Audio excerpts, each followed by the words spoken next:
ক্যাফেটেরিয়ার নামে খেলার মাঠের পাশে মদের দোকান আর বার তৈরির অভিযোগ, আর এরই প্রতিবাদে পথ অবরোধ করেছেন গ্রামবাসীরা। নদিয়ার রানাঘাট থানার অন্তর্গত মাটিকুমড়ো গ্রামে উত্তেজনা ছড়ায়। কথা বলবো রঞ্জিত আমাদের প্রতিনিধির সঙ্গে। রঞ্জিত, স্থানীয়দের ঠিক কি অভিযোগ?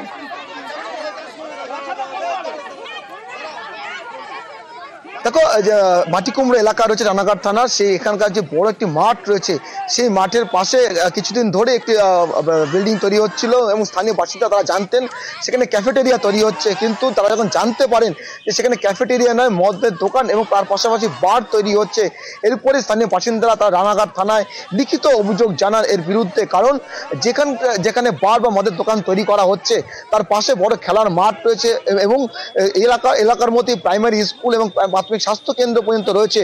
ফলে তাদের যেটা অভিযোগ রয়েছে, বারবার মদের দোকান তৈরি হলে এলাকার পরিবেশ নষ্ট হবে, সামাজিকতা নষ্ট হবে, যার জন্য তারা প্রতিবাদ করেন এবং তারা লিখিত অভিযোগ জানান থানাতে।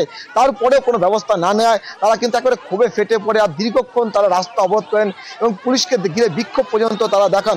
তাদের যেটা অভিযোগ, এখানে বার তৈরি করা যাবে না, ফলে এখানে যদি বার তৈরি করা হয় সেক্ষেত্রে চলাফেরার ক্ষেত্রে অনেকটাই সমস্যা হবে এবং স্কুল রয়েছে, স্বাস্থ্য কেন্দ্র রয়েছে, খেলার মাঠ রয়েছে, সমস্ত পরিবেশ নষ্ট হবে। এই অভিযোগ তুলে তারা বার চালু করতে বাধা দেন এবং তারা দীর্ঘক্ষণ রাস্তা অবরোধ করে তারা বিক্ষোভ দেখান।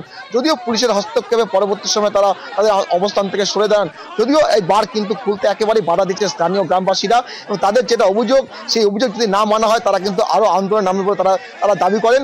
এবং এই যে বার তৈরি হলে এলাকায় যে পরিবেশ নষ্ট হবে সেই দাবিতে কিন্তু তারা বারবার অনড় থাকেন এবং এর আগেও তারা রানাঘাট থানায় লিখিত অভিযোগ জানান। তারপরেও যেখানে বার তৈরি হচ্ছিল সেই এলাকায় তারা বাধা দিল, কোনো কর্ণপাত করেনি যারা বারের মালিক।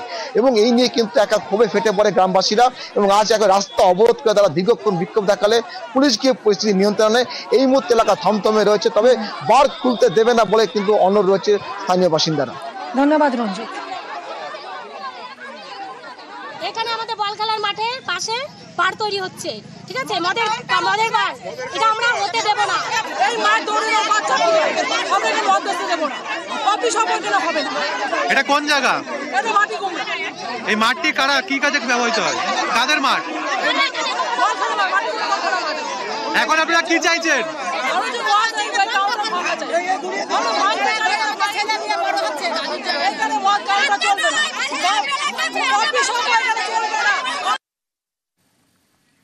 দ্রুত কাজে মন্ত্রিত্ববাজি, ভবিষ্যতে মন্ত্রী হবেন কিনা ঠিক নেই। দিনহাটায় সুইমিং পুলের কাজের সূচনা, ঠিকাদার সংস্থাকে 6 মাসের ডেডলাইন দিলেন মন্ত্রী উদয়ন গুহ। উত্তরবঙ্গ উন্নয়ন দপ্তরের 4 কোটি টাকা বরাদ্দ এই সুইমিং পুলের জন্য। কথা বলবো, আরো বিশদে জানবো। আমার সঙ্গে রয়েছেন শুভঙ্কর। শুভঙ্কর, কি বললেন মন্ত্রী উদয়ন গুহ? দেখো, তোমাকে জানিয়ে রাখি যে উত্তরবঙ্গ উন্নয়ন মন্ত্রী উদয়ন গুহ তিনি দিনহাটা বিধানসভা কেন্দ্র থেকে নির্বাচিত হন এবং বিধায়ক হয়েছেন এবং পরবর্তীতে মন্ত্রী হন। আজ বছরের প্রথম দিনে দিনহাটায় একটি উত্তরবঙ্গ উন্নয়ন দপ্তরের 4 কোটি টাকা ব্যয়ে সুইমিং পুলের কাজের সূচনা হয়।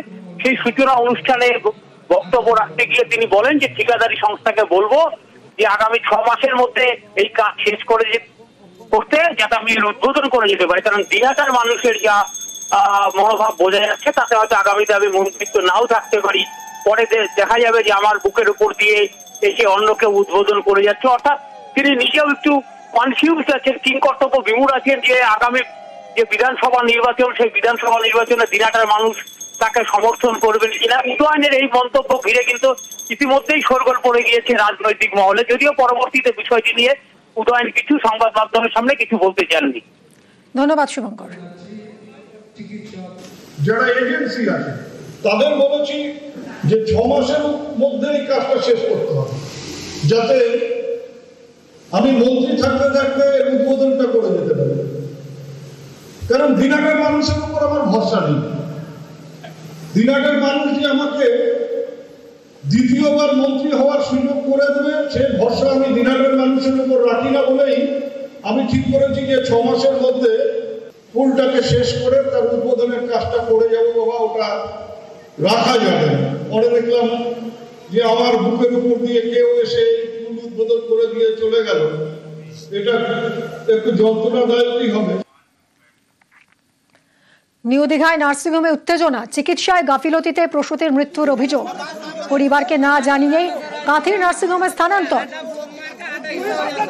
গতকাল রাতে কাঁথির নার্সিংহোমে মৃত্যু হয় মহিলার। আজ নিউ দীঘার নার্সিংহোম ঘেরাও করে বিক্ষোভ।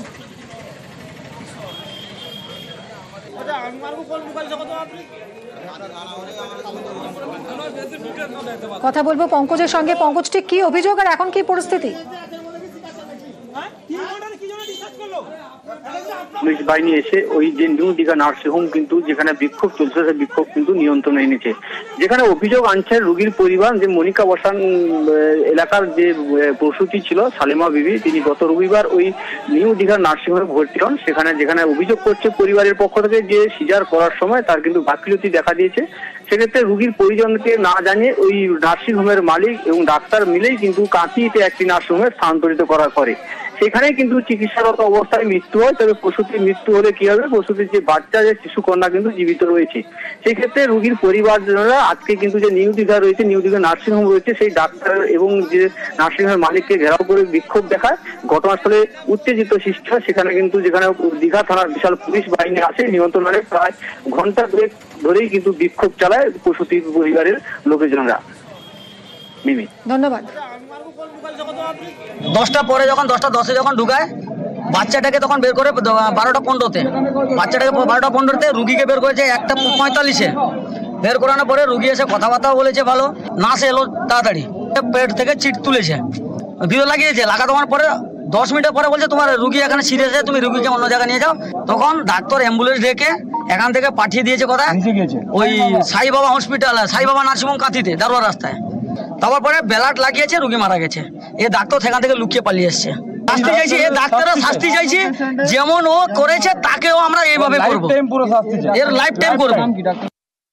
1000-এরও বেশি কালীর প্রতিমা, সব প্রতিমাকে একসঙ্গে পুজো, নাম তাই হাজারি কালী পুজো।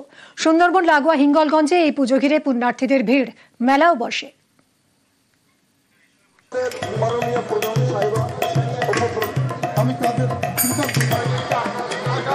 একটা বা দুটো নয়, একসঙ্গে 1000-এর বেশি কালী প্রতিমা।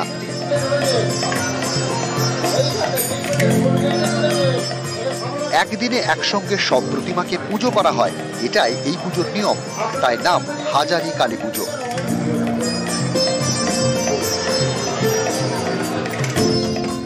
উত্তর 24 পরগনার হিঙ্গলগঞ্জ, এখানকার প্রত্যন্ত গ্রাম খেজুরবেড়িয়া।